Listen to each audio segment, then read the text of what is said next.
Kau memang yang layak kami sembah, Tuhan yang besar. Segala hormat, pujian, kemuliaan hanya bagi-Mu saja. Karena Kau yang terpenting Karena Engkau yang terutama di dalam setiap ibadah kami sepanjang hari ini, mulai pagi hingga siang nanti. Kami mengucap syukur bahwa oleh kasih karunia-Mu, Kau bolehkan kami untuk bersekutu bersama, beribadah untuk menyembah-Mu. Raja di atas segala raja, Tuhan di atas segala Tuhan, penebus kami yang hidup yaitu Kristus Yesus. Terima kasih Tuhan. Terima kasih untuk anugerah-Mu, untuk kasih-Mu, untuk berkat-Mu kepada setiap kami. Dan sebentar kami akan mendengarkan kebenaran firman-Mu, kiranya Tuhan Kau pimpin dan sertai setiap kami. Lembutkan Roh Kudus hati setiap kami yang mendengar, untuk dapat menerima kebenaran firman-Mu ini dan kami simpan di dalam hati setiap kami. Terima kasih Tuhan. Dan sekali lagi semuanya ini adalah bagi kemuliaan nama-Mu.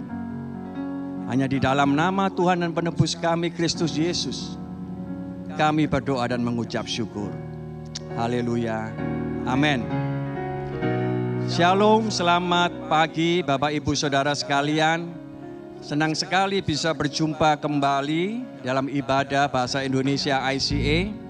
Meskipun saat ini kita kembali ke ibadah online, namun tetap kasih karunia Tuhan dan anugerahnya tetap menyertai kita semua. Kita masih ada di seri mengenai khotbah Yesus di bukit.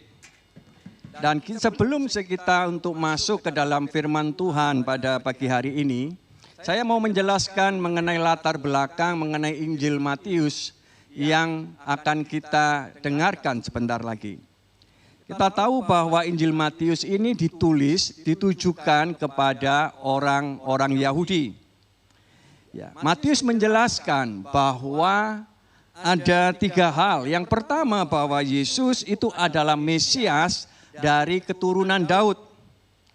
Dikatakan di awal di pasal yang pertama, ayat yang pertama, Matius mengatakan begini, inilah silsilah Yesus Kristus, anak Daud, anak Abraham.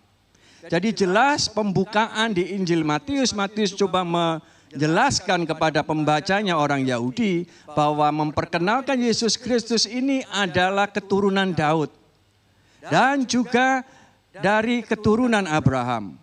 2 orang ini adalah tokoh sentral, tokoh yang penting di dalam orang-orang Yahudi. Dan 2 orang inilah, Abraham dan Daud lah yang menerima janji daripada Allah. Dan yang mengatakan bahwa dari keturunan Daud, maka itu akan lahir seorang juru selamat, yaitu seorang Mesias. Nah, inilah yang menjadi hal yang pertama yang Matius untuk sampaikan kepada bangsa Yahudi untuk memperkenalkan Yesus adalah sebagai Mesias dari keturunan Daud. Hal yang kedua adalah bahwa Yesus itu adalah Musa yang baru. Kita tahu Musa adalah juga tokoh yang sangat penting di dalam kehidupan orang-orang Yahudi, yaitu bahwa Musa adalah yang menerima 10 perintah Allah dan yang mengajarkan hukum Taurat itu. Musa adalah guru bangsa Israel, sesuatu pribadi tokoh yang besar, yang dihormati, yang diagungkan oleh orang-orang Yahudi. Dan yang ketiga, Matius juga untuk menjelaskan bahwa Yesus itu adalah Immanuel, adalah Allah beserta kita. Nah, kita akan melihat bahwa Yesus itu yang dikatakan oleh Matius, yang diperkenalkan oleh Matius adalah Musa yang baru. Artinya ada persamaannya antara Musa dengan Yesus. Apa aja persamaannya? Persamaannya adalah yang pertama bahwa mereka sama-sama keluar dari Mesir. Kita tahu bahwa Musa memimpin bangsa Israel untuk keluar daripada Mesir. Yesus pun ketika masih balita, ketika Herodes ingin membunuh semua bayi-bayi yang ada di Bethlehem, maka kedua orang tuanya Yusuf dan Maria membawa Yesus kecil ini keluar menuju ke Mesir dan mereka tinggal beberapa saat lamanya di Mesir, kemudian mereka kembali. Yang kedua adalah bahwa Musa juga memimpin bangsa Israel itu menyeberangi Laut Merah, yaitu bicara mengenai simbol daripada baptisan. Yesus pun juga dibaptis di Sungai Yordan. Musa bersama dengan bangsa Israel berada di padang gurun selama 40 tahun. Dan kita tahu bahwa Yesus pun ada di padang gurun untuk dicobai oleh iblis selama 40 hari. Dan yang terakhir persamaannya adalah Musa menerima hukum daripada Allah itu di gunung. Dan Yesus memberikan hukum Allah juga ada di gunung yang akan kita dengar sebentar lagi mengenai pengajarannya. Namun di dalam persamaan ini ada juga hal yang sangat berbeda, yaitu bahwa Yesus itu adalah jauh lebih besar daripada Musa. Apa yang menjadi perbedaannya? Yaitu mereka sama-sama melepaskan orang Israel, yaitu dari perbudakan. Tetapi Musa memimpin orang Israel itu secara fisik untuk keluar dari perbudakan bangsa Mesir. Tetapi Yesus melepaskan seseorang dari perbudakan dosa. Itu yang pertama.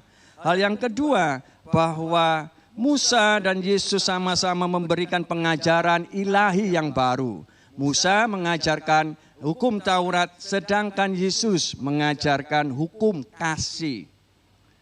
Selanjutnya yang ketiga, bahwa mereka juga menyelamatkan dari dosa. Dengan Musa menunjukkan jalan melalui hukum Taurat untuk supaya manusia tidak berdosa. Melainkan tetapi Yesus sendiri itu adalah jalan keselamatan. Dan juga persamaannya adalah bahwa mereka memulai perjanjian yang baru. Musa menunjukkan perjanjian yang baru dengan mengorbankan melalui darah binatang.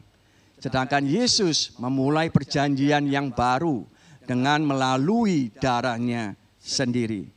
Artinya bahwa Yesus ini jauh lebih besar daripada Musa yang mencoba Matius untuk menunjukkan kepada bangsa Yahudi bahwa yang selama ini mereka tunggu-tunggu, yaitu seorang Mesias, itu adalah ada di dalam diri Yesus Kristus. Nah, kita sekarang akan melihat sebuah ajaran baru yang Tuhan Yesus berikan yang berbeda dari ajaran hukum Taurat, yaitu bicara mengenai ajaran kerajaan sorga. Mari kita baca di Injil Matius pasal yang ke-5, mulai ayat yang ke-17 sampai ayat yang ke-19. Demikianlah firman Tuhan. Janganlah kamu menyangka bahwa aku datang untuk meniadakan hukum Taurat atau kitab para nabi. Aku datang bukan untuk meniadakannya, melainkan untuk menggenapinya. Karena aku berkata kepadamu, sesungguhnya selama belum lenyap langit dan bumi ini, satu iota atau satu titik pun tidak akan ditiadakan dari hukum Taurat sebelum semuanya terjadi. Karena itu siapa yang meniadakan salah satu perintah hukum Taurat, sekalipun yang paling kecil, dan mengajarkannya demikian kepada orang lain, ia akan menduduki tempat yang paling rendah di dalam kerajaan sorga. Tetapi siapa yang melakukan dan mengajarkan segala perintah-perintah hukum Taurat, ia akan menduduki tempat yang tinggi dalam kerajaan surga. 2 kali Tuhan Yesus menekankan, menjelaskan bahwa ia datang bukan untuk meniadakan hukum Taurat, melainkan untuk menggenapinya.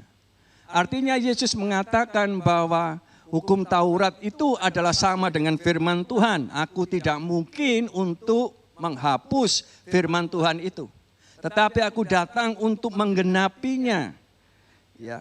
Nah, untuk menggenapinya melalui apa? Ada 2 hal yang Tuhan Yesus lakukan untuk menggenapi hukum Taurat itu. Yang pertama yaitu melalui ajarannya. Kita kalau saudara baca di ayat selanjutnya mulai 21 sampai ayat yang ke-44. Tuhan Yesus ada 5 kali mengatakan begini, kamu telah mendengar bla bla bla bla. Tetapi aku berkata kepadamu. Berarti ada sebuah peningkatan di dalam ajarannya. Ada sesuatu yang dinaikkan levelnya mengenai yang selama ini yang diajarkan melalui hukum Taurat.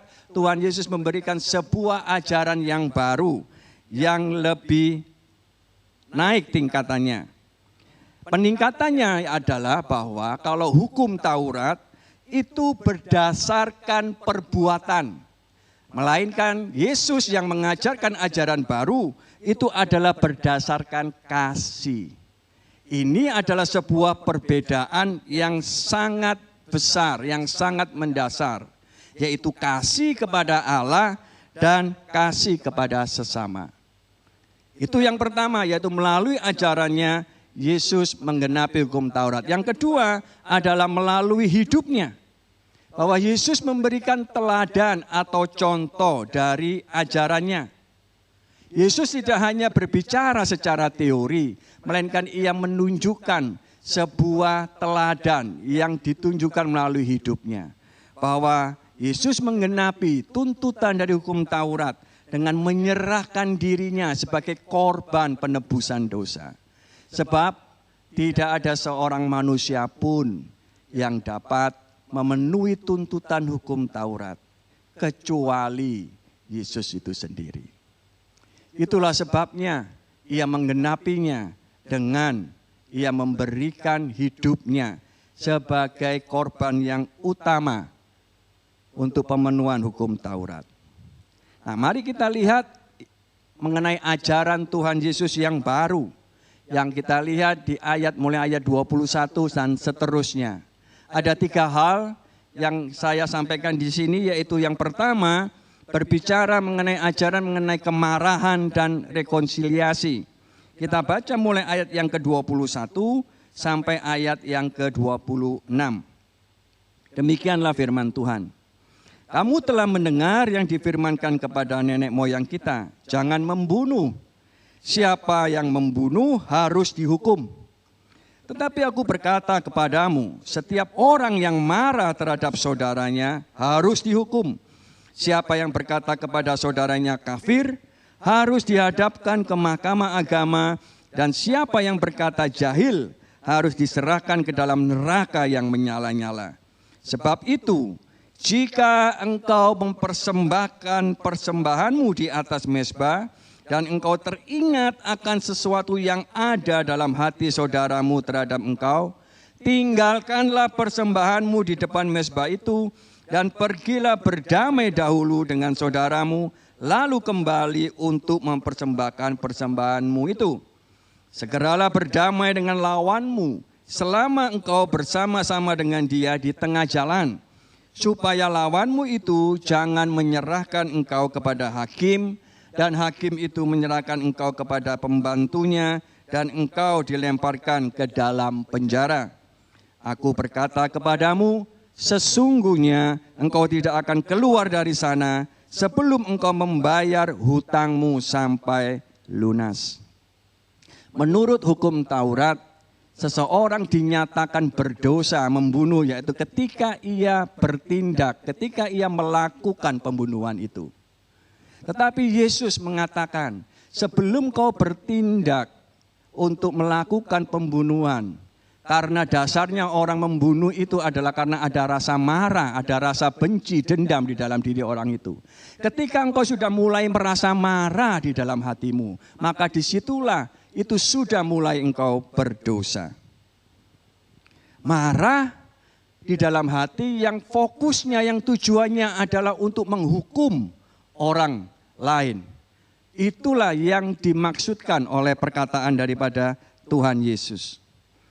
Dan Tuhan Yesus mengatakan, ketika engkau timbul mulai ada sebuah ganjalan di dalam hatimu atau orang lain terhadap engkau, maka Yesus mengatakan segeralah menyelesaikan masalahmu sebelum kemarahan itu dalam hati itu mulai berkembang. Tuhan menghendaki bahwa sesama manusia itu hubungannya baik adanya sebelum seseorang itu datang kepada Tuhan. Tuhan Yesus mau menghendaki bahwa mengasihi sesama itu jauh lebih penting untuk supaya seseorang itu ketika hatinya beres, ketika hatinya itu benar di hadapan Tuhan, barulah maka ia bisa datang menghadap kepada Tuhan dengan mempersembahkan apa yang ada dalam dirinya. Dan bila masih menyimpan kemarahan, dendam, kepahitan, kebencian, maka hal itu tidak berkenan di hadapan Tuhan. Dan apapun yang orang itu lakukan, yang ketika orang itu mempersembahkan apapun bagi Tuhan, maka Tuhan tidak akan menerimanya. Jelas di sini bahwa Tuhan Yesus memberikan sebuah ajaran yang baru, yaitu untuk meningkatkan di dalam ajarannya bahwa rasa marah di dalam hati itu harus cepat dibereskan, karena itu adalah sebuah dosa. Waktu tidak akan menyembuhkan amarah, justru semakin lama untuk diselesaikan, maka hal itu akan menimbulkan sebuah kerusakan di dalam hubungan maupun di dalam pribadi orang itu semakin parah. Juga tidak bisa diabaikan seolah-olah permasalahan yang terjadi dengan orang lain itu tidak ada. Tetapi Tuhan mengatakan harus segera diselesaikan. Harus segera memiliki sebuah inisiatif untuk menyelesaikan terlebih dahulu. Kita di dalam kehidupan kita sehari-hari tentunya kita tidak kebal terhadap adanya konflik. Kita suatu kali kita mesti bersinggungan dengan orang lain. Tetapi ada orang yang orang ini tidak mau untuk menghindar daripada konflik. Dengan dia mencoba untuk mengalah, untuk dia mendiamkan meskipun yang dia tahu bahwa hal itu adalah salah. Tetapi ia memilih untuk diam karena ia memilih untuk tidak mau konflik dengan orang itu. Bukan itu yang Tuhan maksudkan. Ya, kita memang cinta damai. Kita memang tidak ingin memiliki musuh terhadap orang lain. Tetapi orang yang cinta damai itu bukan berarti untuk menghindari konflik. Justru yang Tuhan inginkan adalah ketika terjadi konflik, maka kita inilah yang berperan aktif untuk kita bisa menciptakan perdamaian. Bahasa Inggrisnya adalah kita menjadi peacemaker, tidak hanya sebagai peace lover. Artinya bahwa Tuhan Yesus menghendaki kita sebagai anak Tuhan, kitalah yang memiliki sebuah inisiatif terlebih dahulu untuk membangun sebuah jembatan hubungan yang baik dengan orang yang memiliki masalah dengan kita. Dan itu dibutuhkan kerendahan hati. Seringkali orang berpikir, loh, aku kan gak salah, ngapain? Kenapa aku harus terlebih dahulu untuk datang kepadanya untuk membuat rekonsiliasi? Dan dibutuhkan adanya sebuah kesadaran sebagai anak-anak Tuhan, yaitu sebagai pengikut Kristus, yaitu kasih yang sudah diberikan kepada setiap anak-anaknya untuk bertindak terlebih dahulu, untuk datang, untuk memulai sebuah inisiatif untuk mengadakan sebuah perdamaian. Dan ketika seseorang itu melakukannya dan orang yang didatangi itu misalnya dia menolak, berarti itu sudah bukan lagi menjadi urusan saudara. Itu urusannya dia dengan Tuhan. Tetapi yang lebih penting adalah bahwa saudara benar di hadapan Tuhan. Karena melakukan apa yang Tuhan inginkan. Yaitu sebagai orang-orang yang memiliki inisiatif untuk membangun perdamaian. Sebagai peacemaker. Dan itulah yang Tuhan kehendaki di dalam kehidupan setiap kita sebagai anak-anaknya. Itu yang pertama. Yang kedua adalah mengenai ajaran Kristus yang baru, adalah yaitu mengatasi keinginan hawa nafsu. Kita baca di ayat yang ke-27 sampai ayat yang ke-30. Kamu telah mendengar firman, jangan berzina. Tetapi aku berkata kepadamu, setiap orang yang memandang perempuan serta menginginkannya, sudah berzina dengan dia di dalam hatinya. Maka jika matamu yang kanan menyesatkan engkau, cungkillah dan buanglah itu. Karena lebih baik bagimu jika satu dari anggota tubuhmu binasa, daripada tubuhmu dengan utuh dicampakkan ke dalam neraka. Dan jika tanganmu yang kanan menyesatkan engkau, penggalah dan buanglah itu. Karena lebih baik bagimu jika satu dari anggota tubuhmu binasa, daripada tubuhmu dengan utuh masuk neraka. Dikatakan di sini bila ada seorang yang memandang perempuan, saya tambahkan memandang perempuan dan laki-laki. Karena pada zaman ini semuanya sama. Tidak ada bedanya antara laki-laki dan perempuan. Dan dikatakan di sini juga bahwa ada orang yang menginginkan ketika memandang seseorang dan menginginkannya dalam hati, maka dia berzina di dalam hati. Hati di sini adalah berbicara tidak hanya masalah perasaan, tetapi juga masalah intelek, pikiran, dan kehendak. Itu menjadi satu yang ada di dalam diri seseorang. Dan perzinahan ini adalah sebuah lambang ketidaksetiaan. Dan itu tidak disukai oleh Tuhan. Sebab sifat Tuhan adalah bahwa ia adalah setia. Jadi dia juga menginginkan setiap anak-anaknya juga setia. Dan Allah hanya ingin setiap anak-anaknya hanya menyembah kepadanya saja, bukan kepada ilah yang lain. Perzinahan itu adalah pemuasan terhadap keinginan hawa nafsu itu sendiri. Dan itu sangat berbahaya, karena itu bisa merusak hubungan pasangan dan juga menghancurkan masa depan.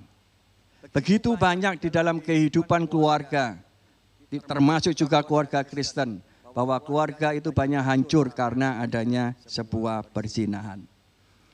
Di sini juga dikatakan bahwa menurut hukum Taurat, seseorang dinyatakan berzina ketika ia sudah melakukan perbuatan itu. Tetapi Yesus mau meningkatkan lagi bahwa engkau sesungguhnya sudah berzina di dalam hati ketika engkau melihat dan menginginkannya. Dan itu adalah hal yang menurut Tuhan Yesus adalah dosa meskipun belum dilakukan.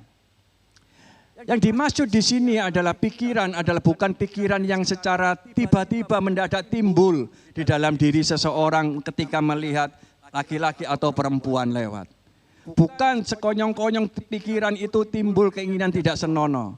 Tetapi ketika pikiran itu datang dan itu terus-menerus oleh seseorang itu dipikirkan terus, direnungkan dan sesuai dan diikuti dengan kehendaknya oleh hasratnya, maka itu adalah dosa. Nah, inilah yang sering terjadi bahwa di dalam kehidupan seseorang, bahwa ketika pikiran itu datang, seseorang itu tidak bisa mengambil keputusan untuk menolak. Ada sebuah quotes yang mengatakan seperti ini. Kita tidak bisa menghalangi burung yang melintas di atas kepala kita. Tetapi ketika burung itu memulai membuat sarang di kepala kita, kita bisa mengusirnya. Burung itu berbicara pikiran. Pikiran yang begitu banyak yang dicoba oleh iblis diluncurkan kepada setiap kita. Pikiran itu bermacam-macam dan itu kebanyakan itu pikiran yang tidak baik. Kita tidak bisa menolak. Tetapi ketika pikiran itu mulai kita entertain di dalam diri kita, kita menyukai pikiran itu, bahkan kita memikirkannya terus dan menerus, maka disitulah hati kita ini mulai tertarik kepada pikiran itu. Dan tinggal tunggu waktunya saja ketika ada kesempatan, maka seseorang itu akan melakukannya. Dan itu adalah dosa di hadapan Tuhan. Mata kanan dan tangan kanan menunjuk kepada dosa-dosa yang paling sering dan yang paling disukai untuk dilakukan. Dan itu dikatakan kamu harus cungkil matamu, kamu harus potong tanganmu. Itu adalah bicara mengenai sebuah tindakan drastis untuk membuang secara sadar mengenai apa yang menyebabkan engkau jatuh ke dalam dosa. Dan itu setiap orang berbeda-beda. Gitu ya. Ada orang yang ia mudah jatuh ketika ia di dalam kesendirian. Ketika ia sendiri, ia banyak dicobai oleh pikiran-pikirannya, pikiran yang dari si jahat. Dan ia begitu lemah ketika ia mendapatkan godaan itu. Ketika ia sendiri dan ia mencoba untuk mengentertain pikiran itu. Maka kalau tahu saudara kelemahannya seperti itu, cobalah saudara mencari teman atau keluarga yang lain untuk selalu saudara bisa bersama-sama. Harus ada orang yang di samping. Supaya saudara tidak jatuh, untuk tidak mengatasi daripada godaan itu. Ada orang yang mudah jatuh ketika kebanyakan browsing gitu internet. Tujuannya bukan untuk melihat hal yang tidak baik, tetapi ketika ia browsing, lama-lama kelamaan tiba-tiba pop up mengenai iklan-iklan yang tidak baik, timbullah adalah sebuah godaan dan dia akan masuk ke sana.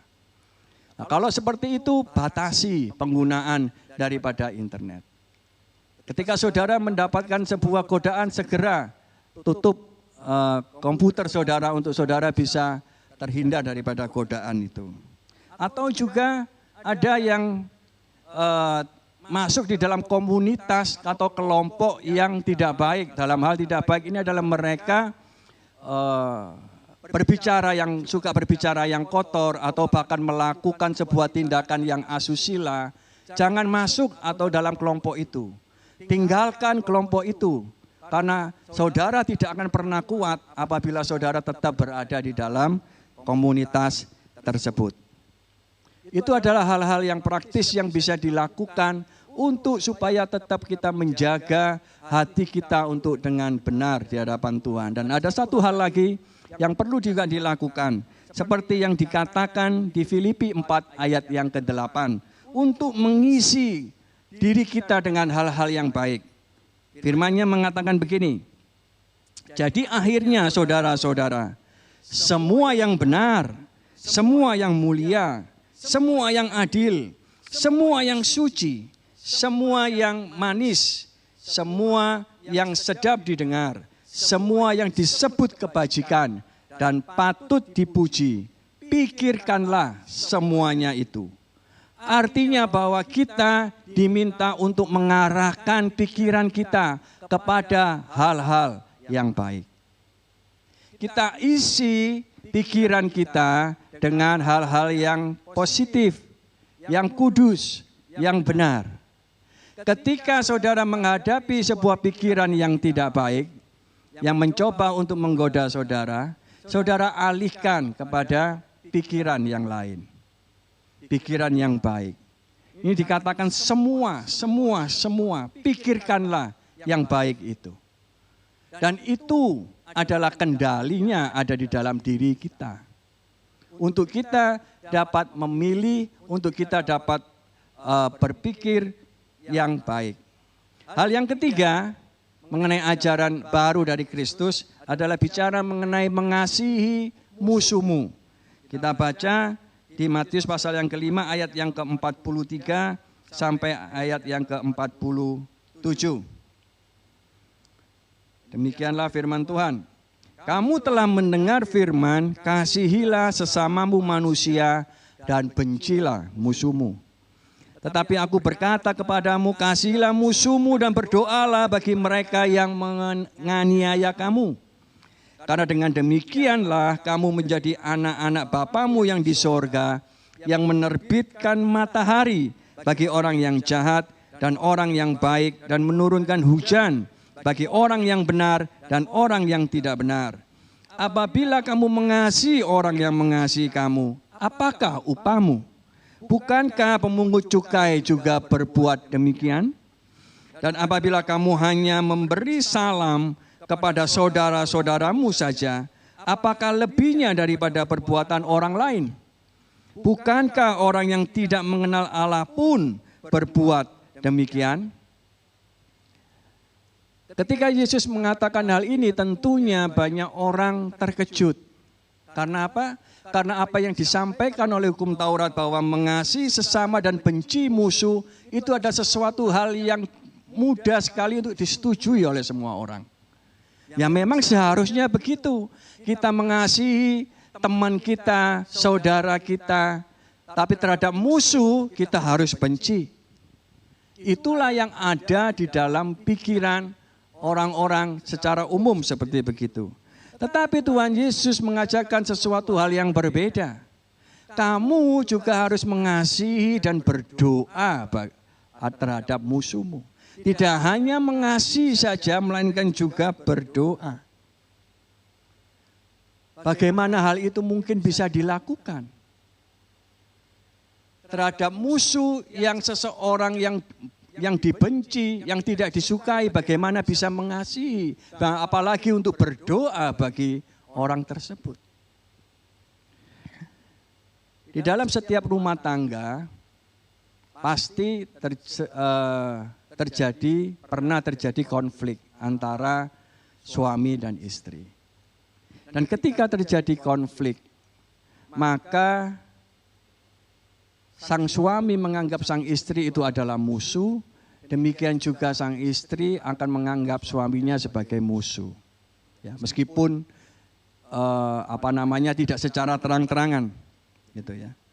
Ketika terjadi konflik, pertikaian, maka disitulah hati ini menjadi marah dan emosi dan panas dan ingin membalas terhadap perkataan sang suami maupun perkataan istri. Terjadi cekcok.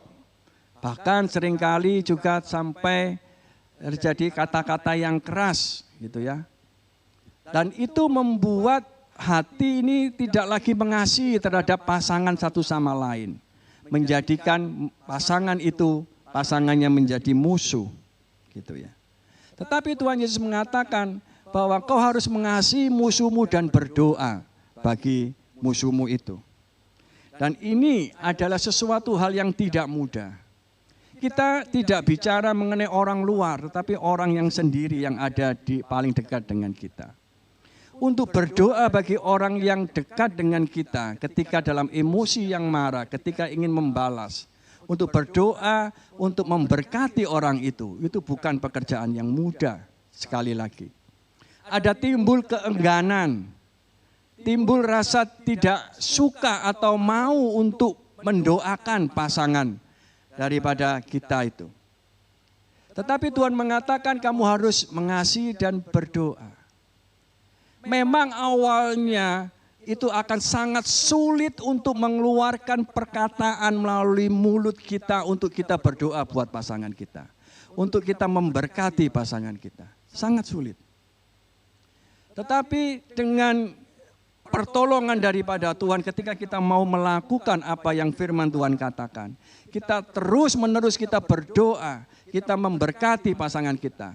Maka pada suatu sekian kali, maka ada sebuah dorongan dalam diri kita untuk kita dapat berdoa buat pasangan kita, memberkati dia dengan sungguh-sungguh. Dan di situ adalah sebuah hal yang lepas di dalam diri kita. Sebuah kemarahan yang tiba-tiba padam, digantikan dengan sebuah kasih yang Tuhan berikan di dalam hati kita.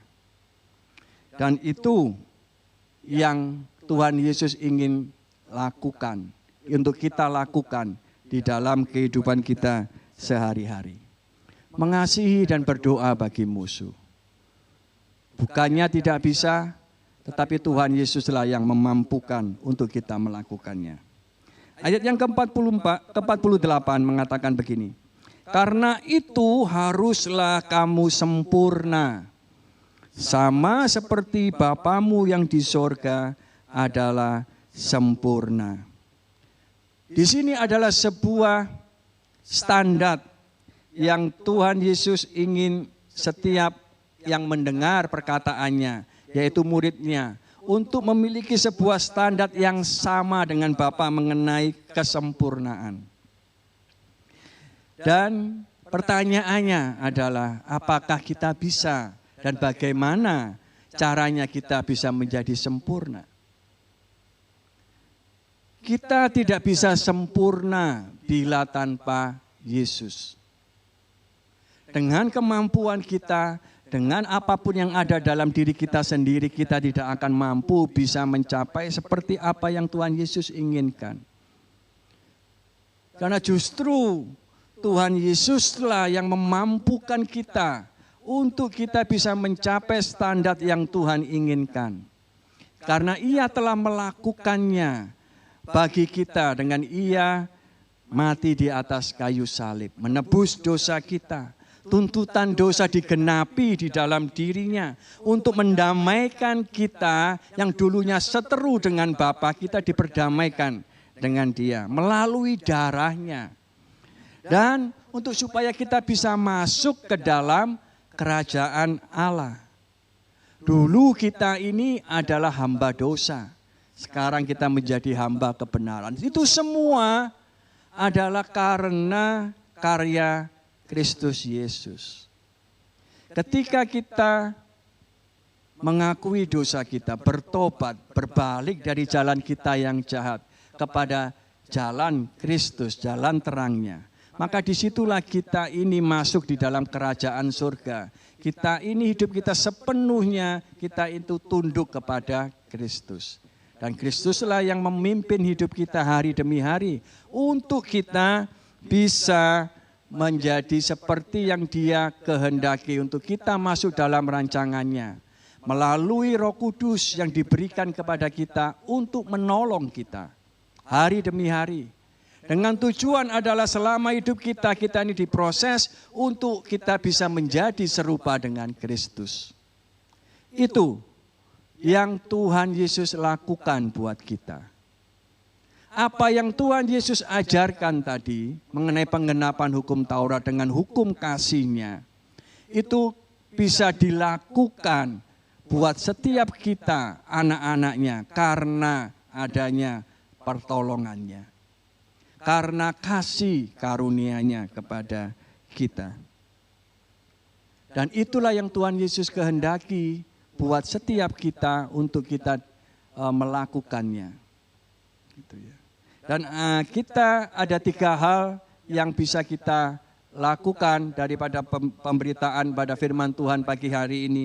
Yaitu untuk bagaimana kita bisa mengatasi kemarahan dan kita melakukan rekonsiliasi.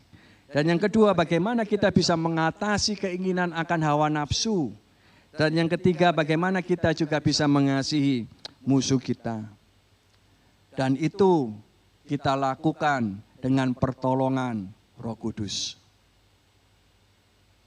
Dan tugas kita adalah seperti yang dikatakan di Amsal pasal yang keempat ayat 23. Mengatakan seperti ini, jagalah hatimu dengan segala kewaspadaan, karena dari situlah terpancar kehidupan. Ada tugas kita untuk menjaga hati kita untuk tetap benar di hadapan Tuhan. Bukan tugas orang lain. Tapi ketika kita hidup bergantung kepada Roh Kudus untuk memimpin setiap langkah kita, maka bisa kita percaya bahwa kita hidup benar di hadapannya. Seperti yang Dia kehendaki melalui ajarannya, yaitu kita hidup di dalam hukum kasih-Nya. Saya minta pemain musik bisa naik ke depan. Dan saya akan mengakhiri ibadah ini dengan doa dan doa berkat. Ajaran Tuhan Yesus adalah ajaran kehidupan yang diberikan kepada setiap kita, saudara dan saya, untuk bisa melakukannya. Tuhan Yesus tidak hanya memberikan ajaran yang tidak mungkin untuk kita lakukan, melainkan Dia, kalau Dia berbicara, Dia mengajar, pasti Ia yang memampukan. Karena Ia telah memberikan sebuah contoh melalui dirinya sendiri. Bagaimana Ia menghidupi apa yang Ia ajarkan. Dan Ia mau kita pun juga melakukan hal yang sama. Yaitu dengan tetap kita bergantung kepadanya. Dengan pertolongan Roh Kudus yang diberikan kepadanya, kita akan mampu untuk bisa hidup hari demi hari mengikuti apa yang menjadi kehendaknya dalam hidup kita. Mari kita berdoa.